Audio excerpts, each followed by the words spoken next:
For the next session, we will move to the first to enter the room that's already prepared. And the plenary sessions will be moderated by Mrs. Farindira Festi Rahmasari and Mrs. Dewi Cahyani Puspitasari. Without further ado, to Ms. Okay, thank you very much, Mr. Rido Islami. Good morning, everyone. Welcome to the plenary session of Asian Academic Society International Conference, AASIC. My name is the candidate of Mahidol University Molecular Medicine Department. And let me convey my gratitude to be appointed as moderator for first plenary session today. Ms. Dewi, you can introduce yourself. Okay, let's pray be with God, the merciful and beneficent, that finally we can all gather here together online or offline to attend one of the greatest academic events. In 2020, in Bangkok, Thailand, the 8th Academic Society International Innovation, Global Health Diplomacy, Technology, and SDGs Accordance. At the end of 2019, the dramatic spread of COVID-19 infection has disrupted lives, social, community, economic, business worldwide. Organizations around the world are working and innovating together to minimize the adverse impact on public health and economic, acknowledging our role as the agent of change in the platform and experiences in the field of science, technologies, health, economy, policy, and humanities update. Therefore, never-ending innovation, global health, very current and update theme for this event. And ladies and gentlemen, to discuss the theme further, we will have 6 distinguished speakers in their field. There are Professor Dr. Mark Bison. Who are you, Prof? And Associate Dr. Christian, Professor Dr. Mustari, Professor Purwiyatno Haryadi, and Dr. Rohimah Muhammad. Actually, I'm a little bit awkward that I'm here alone with the speaker and all the participants because it is actually virtual conference. But before we start with the speeches, let's all welcome all the speakers and please give applause to all the speakers. All right, we will have 2 parts in this plenary session. In this first and second session, we will have 3 speakers. Each of them can present for about 15 minutes. And sorry for the very short time. And after all the presentation, we will have the discussion for about 20 minutes. I believe our first speaker has been with us. Who are you, Professor Mark Bison? Have you turned on your camera? Yep, it is on. Yep. Yes. Can you clearly hear my voice, Professor? Indeed. Yes. Okay. Thank you. Now we start with the first presentation from Professor Mark Bison. But before we start, I will give you a brief curriculum vitae about Professor Mark Bison. He is professor in the International Relations, University of Western Australia, and he is also the research chair of Australian Institute of International Affairs. I would say that it is very interesting and contextual title, Professor, that you will deliver. Also, I really like your talk at the AAA webinar, right, Prof? That it is about the decline of the West. You talk about the bring new perspective. Even I'm not from the social and international relation background, but it is very interesting, Prof.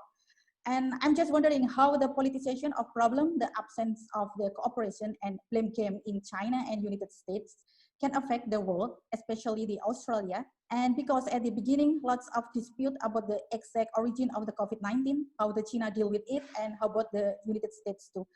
And American failing or a more general problem of the democracy. And without further ado, let's welcome Professor Mark Bison to give his expert opinion in cooperation, contestation, and the politics of pandemics, China and the United States. Please, Prof, the time is yours. Okay, thank you very much for that very kind introduction. I hope you can hear me okay. I've got a little PowerPoint which I'll run through.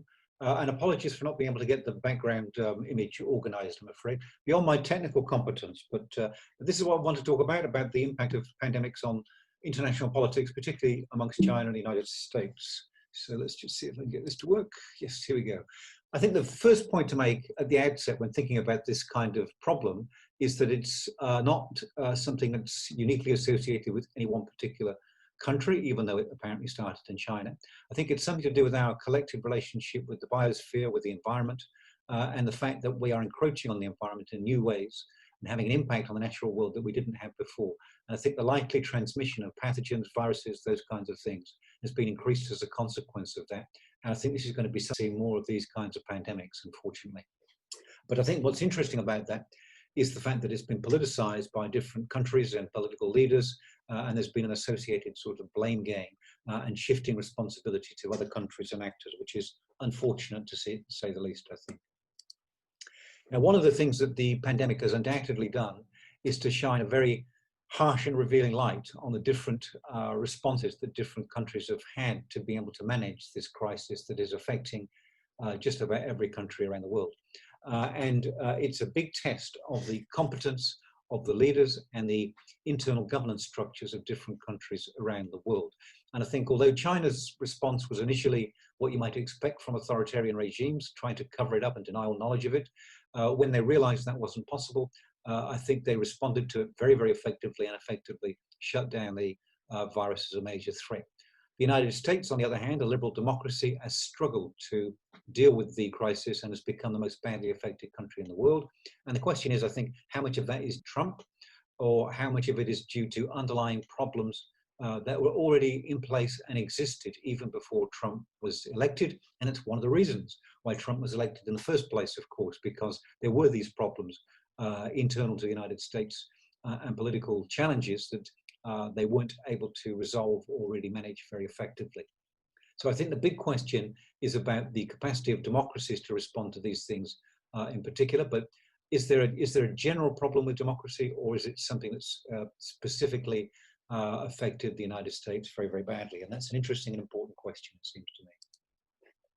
The other thing that the Trump administration in particular has done, unfortunately, I think, is to undermine the reputation of key multilateral organizations, particularly the World Health Organization.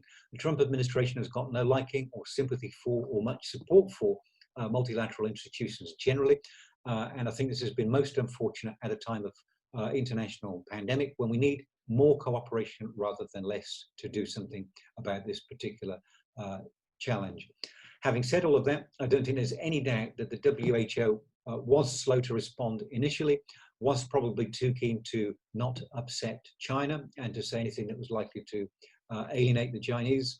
And I think it's also caused problems for other countries. And I'm a big admirer of the European Union, but the European Union has struggled to deal with this challenge as well. And Europe is currently experiencing some of the highest rates of death and infection anywhere in the world. And I think this is also highlighting tensions within Europe between populists who claim to have simple and easy solutions or blame it on foreigners or people from overseas, and people, the presidents of Germany and France, for example, who take a more sophisticated and cooperative attitude towards these kinds of challenges. So again, there's a big tension between different kinds of political organizations and the way that they respond to or deal with some of these crises. But I think one of the big long-term problems and potential dangers of the crisis has been to undermine the idea of a quote-unquote collective international community that's capable of responding to these kinds of challenges in a coordinated, cooperative manner. And I think it's really undermined that sense of having a common interest and fate amongst different countries around the world. And I think we desperately need that if we're to be able to address these kinds of problems, it seems to me at least. In Australia, we've been extremely lucky, and I think we've been less affected by the crisis than just about any other country around the world, apart from New Zealand perhaps. But it's been as much about luck as it has been about good judgment. And being a big island a long way from centres of infection and other problems has been a huge advantage as far as Australia is concerned.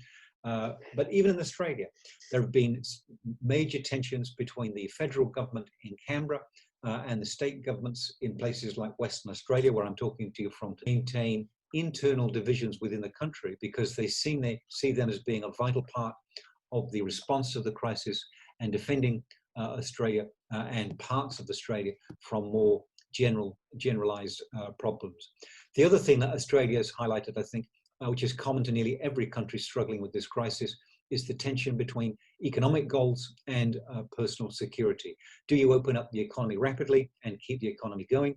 Or do you think that personal security is more important than the economy? Shut the economy down for the safety of the population at large. And I think every country has struggled with that, particularly in places like the United States and Britain, where they've tended to put the economy ahead of the security of individuals with disastrous results. But it's not an easy decision to make, and the long-term economic damage could be quite serious for some countries around the world. The other thing I think in Australia is that There's a tension between Australia's overall foreign policy and the priority that Australians attach to strategic relationships, like with the United States, and their foreign policy more generally, and their relationship with countries like China. Now, the problem for Australia in particular is, as this chart shows, China has rapidly become Australia's principal trade partner, as it is for just about every country in East Asia, I should add. This makes China terribly important as an economic actor, and it makes the dangers of antagonizing China, saying things that China doesn't like, potentially quite damaging and even dangerous. So the question for Australia has been trying to balance the strategic relationship with the United States and the economic importance of China. And that's a problem that everybody, I think. Many people have criticized Scott Morrison, the Australian Prime Minister, for being too quick to criticize China and to demand an independent investigation into the origins of the coronavirus and China's role in covering it up initially. And unsurprisingly, this didn't go down very well in China. They were very resentful. And ever since then, they've been piling economic and political pressure on the Morrison government and on Australia, and using their increasing geo-economic leverage to punish Australia for its role in calling out China's bad behavior.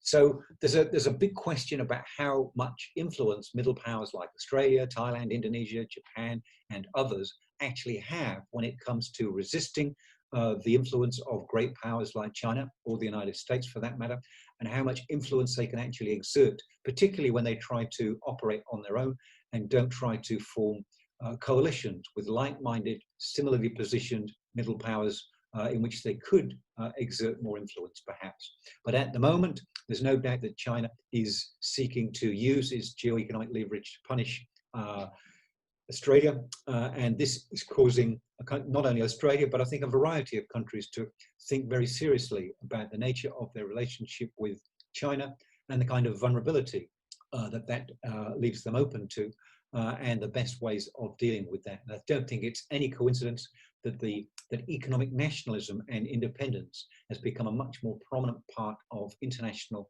discourse at the moment than it was a few years ago. So are we going to see international cooperation, or are we going to see international conflict as a consequence of this particular challenge of coronavirus? I don't think there's any doubt that if we are to successfully address this particular challenge, then some degree of cooperation and coordination of international efforts is absolutely essential. But the question is, who's going to lead that process? Will it be the WHO? Will it be China? Will it be the United States?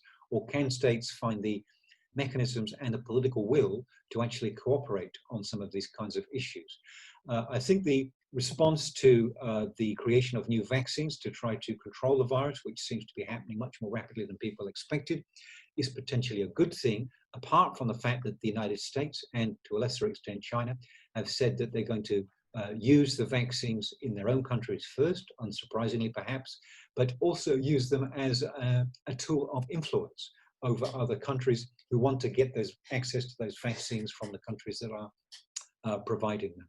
So one of the effects of the crisis has been to compound some of the existing problems in the relationship particularly between the two major great powers, the United States and China. And I think Donald Trump's insistence on describing it as the so-called China virus, continuously making it part of the trade war with China, all of these things are adding to the difficulty of coming up with a effective international coordinated response.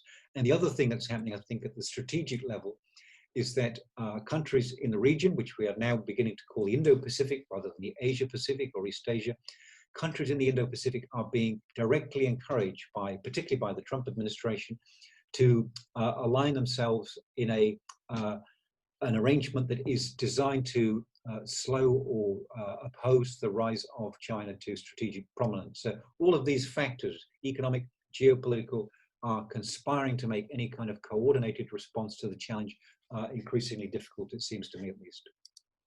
So finally, by way of conclusion, as I think I'm probably getting towards the end of my time anyway, the big questions to ask about this are about whether the crisis is just that, or whether it's actually potentially an opportunity to think not only about our relationship with each other as individual nation states, but also perhaps to think about our larger long-term relationship to the environment. Because for all of the attention that's being focused on COVID-19, it's worth remembering that it is a consequence of the destruction of the natural environment, and problems like global warming are arguably far more significant long-term than short-term problems that we can actually find a vaccine for and possibly eliminate fairly effectively. We can't do the same thing with the environment. And it's been a glimpse of what we do need to do if we are to make the environment more sustainable in the long term. And it will involve major changes in economic activity, major changes in our individual lifestyles, perhaps, which is going to be a particular challenge where so-called developing economies are still trying to provide precisely the sorts of lifestyles and opportunities that many people like me in a country like Australia already experience. So getting people to accept that maybe that's not going to happen, that for people like me, maybe they're going to have to change their lifestyles or not behave in the way they have done in the past, is going to be a pretty big challenge, particularly when no leader at the moment is really arguing in favor of those kinds of really profound changes to the way that the international system is organized, and when there's a great deal of competition around who's going to lead any potential response to these kinds of challenges in the first place. On the plus side, the election of Joe Biden has been an unambiguously good thing, as long as Mr. Trump actually leaves, of course, because I think he is interested in cooperation. He does see the value of multilateral organizations, and there's some possibility that he may even be prepared to cooperate rather than compete with China. And I think that has to be an essential part of any effective response to this particular challenge. However, he's also said that he's not going to cave into China, and he's going to keep the pressure on them over trade issues. So there's a big question about what that might mean for the international economy. And the one thing we do know is if the international economy breaks down, if countries become more autarkic and self-reliant and nationalistic, we know what that looks like, because that's precisely what happened to the world economy between the two world wars. So that's an outcome we do not want to contemplate. And I think this crisis may be an important opportunity to recognize what's at stake and what we need to do something about it. So I'll leave it there.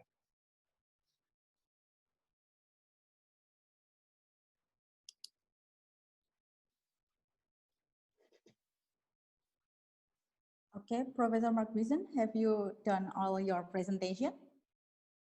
Thank you. Yes, okay, thank you very much, Prof. It is very quite interesting because you told us about the two countries that have so powerful, United States and the China.